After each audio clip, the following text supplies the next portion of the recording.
Bien amigos, estamos ahora con Rómulo Fernández, presidente de Compimep. Rómulo, buenas noches, gracias por estar en Hora 8. Muchas gracias Ricardo y a todos los televidentes. Definitivamente agradecido de este gesto de darnos la oportunidad de poder hablar de este gran sector de la micro, pequeña y mediana empresa del Perú. Es una obligación, así como tenemos la obligación de promover la consolidación de los partidos políticos. Hace poco estuvimos con Beatriz Llanos hablando de ello. El sector PYME es pues un sector fundamental para el desarrollo del país, más del 60% del Producto Bruto Interno, un porcentaje importantísimo en generación de empleo. Entonces yo quería empezar la entrevista haciéndote un comentario, Rómulo. Estuvimos en un evento organizado por el CIES, en donde los representantes del plan de gobierno sostuvieron que las normas relacionadas con pymes dadas en el gobierno de Valentín Paniagua y en el de Toledo, no, digamos, fueron muy promotoras del sector pyme. Básicamente lo fueron de la mediana empresa, sostuvieron, pero no precisamente de la pequeña y microempresa, y que en ese sentido había que promover una nueva legislación, cambiar las reglas de juego. ¿Cuál es tu...?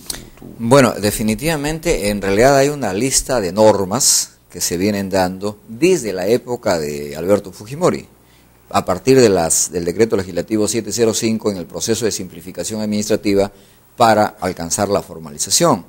Y luego se han ido obteniendo otras leyes, entre ellos la 28015, en el periodo del presidente Toledo, por entonces ministro el ingeniero Fernando Villarán, una ley que se decía la ley de la formalización de la micro y pequeña empresa, ley a la cual nosotros siempre le dijimos, oiga, si ustedes no recogen la realidad desde lo que son los sectores y las zonas geográficas, poco efecto va a tener.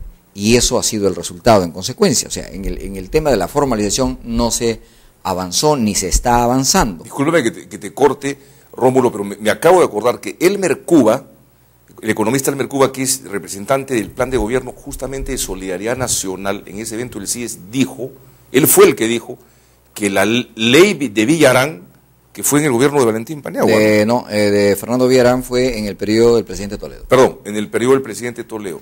Fernando Villarán fue una ley que promovió más a la mediana empresa. Eso lo dijo Elmer Cuba. Te quería bueno, el tema ha partido por entender qué cosa es microempresa, qué es pequeña y qué es mediana.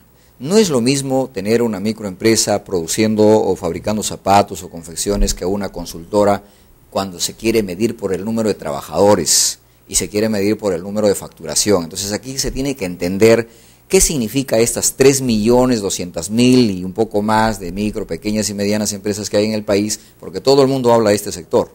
Y bueno, todos felizmente ya se coincide que aporta al PBI más del 61%, más del 85% del empleo. El mismo Ministerio de la Producción dice que es el 98.6% del tejido empresarial en el país. Hasta ahí vamos bien en entender que es un gran sector, pero a donde todavía casi nadie llega a entender la magnitud del sector en el ámbito político es justamente las preocupaciones. Vamos a hablar en el caso, por ejemplo, de la última ley que se ha dado, la 1086, que es la última, que es una ley para facilitar el desarrollo de la micro y pequeña empresa. En todas estas leyes trato de buscar el instrumento para la formalización, trato de buscar el instrumento para la competitividad en lo que concierne al financiamiento. El financiamiento es usurero mayormente en nuestro país. Trato de buscar los instrumentos para la competitividad, para la productividad y la competitividad, que nuestras exportaciones deberían de salir con valor agregado y no seguir exportando materia prima y volviendo a comprar productos terminados. Trato de buscar, por ejemplo, que la SUNAT entienda 84.000 millones de deuda, de las cuales 48.000 millones, dijo el año pasado el jefe de la SUNAT por entonces, estaba en proceso de cobranza y que tenía la esperanza de recuperar unos 5.000 millones. Esto genera un interés anual de este fondo, un promedio de 9.000 millones de soles, lo que quiere decir que el 2011 la deuda de la SUNAT podría ser más que el presupuesto del Estado peruano. Ahora, uno empieza a revisar el qué y el por qué, y uno empieza a encontrar que definitivamente las políticas que se tienen dentro del tema de formalización a partir de la SUNAT son incompatibles a la realidad. se han generado una serie de normas antitécnicas y ahí, por ejemplo, en el caso del presidente Toledo, cuando él estuvo en campaña en las elecciones pasadas, él dijo la maldita SUNAT, y yo, siendo gobierno, impulsaré una gran reforma. Sin embargo, nos dejó con 1% más del IGB, es decir, del 18 nos los pasó al 19, ¿no? Y sumado a ello, detracciones, percepciones, el ITF y todo esto, realmente no ayuda a la formalización. Ahora, yo encuentro una serie de incoherencias con las declaraciones últimas que creo que puede que nuestro ministro de la Producción no lo estén asesorando bien o la información que nosotros manejamos esté tan desactualizada. Él acaba de decir con el pronunciamiento sobre el factoring, que empieza pues a hablar de un fondo importante. Dicho sea de paso, es importante. Primero, Rómulo, quisiera que le expliques al público qué cosa es el factoring. Correcto. Bueno, este instrumento dado por el decreto de urgencia el 049, publicado el 15 de julio de este año, explicado en el mensaje del presidente García el 28 de julio a la Nación, es un instrumento que permite las facturas de todas aquellas micro, pequeñas empresas formales, amigos televidentes. Y ser formal no solo es tener RUC, ser formal es estar escrito en el REMIPE, perdón. COREMIPE es de los gremios y el REMIPE es de las micro y pequeñas empresas. Y ahí hay un gran tema, mi querido Ricardo. Fíjate, yo he estado siguiendo el tema y en el año 2007 teníamos registrados en este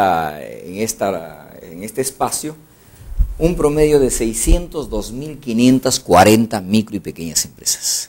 Hoy día tenemos 47.460 de acuerdo a la 1086. Es decir, estamos en un franco retroceso. Y vuelvo a repetirles, para que usted sea usuario del factoring, que es vender su factura, usted puede vender y no le dan la liquidez, le pagan a 30 días, a 45 días, a 60 días, usted no tiene que hacerse problema, porque usted con esa factura va a ir a los bancos que van a operar este programa, que son fondos de COFIDE, y le van a dar el efectivo. Es un instrumento de cambio. Es un instrumento de cambio. Le van a cobrar una comisión que no lo sabemos todavía cuánto, pero que es muy ágil y muy importante. Pues, es muy importante. Por supuesto. El gran tema para mí es esta cifra de las que se encuentran actualmente en el registro. Y cuando digo que el ministro, al parecer, no está muy bien asesorado, es en unas declaraciones que él hace. Y él dice que el factor financiará a 778.000 MIPES a nivel nacional. Dice, 608.000 MIPES están en el régimen general, 170.000... Le hacen señas para ir un pequeño cortecito comercial. Sí, correcto. Y empalmamos con todo gusto. Mil disculpas, estamos con Rómulo Fernández de Comipep conversando sobre el factoring y las críticas que le estamos haciendo. Regresamos.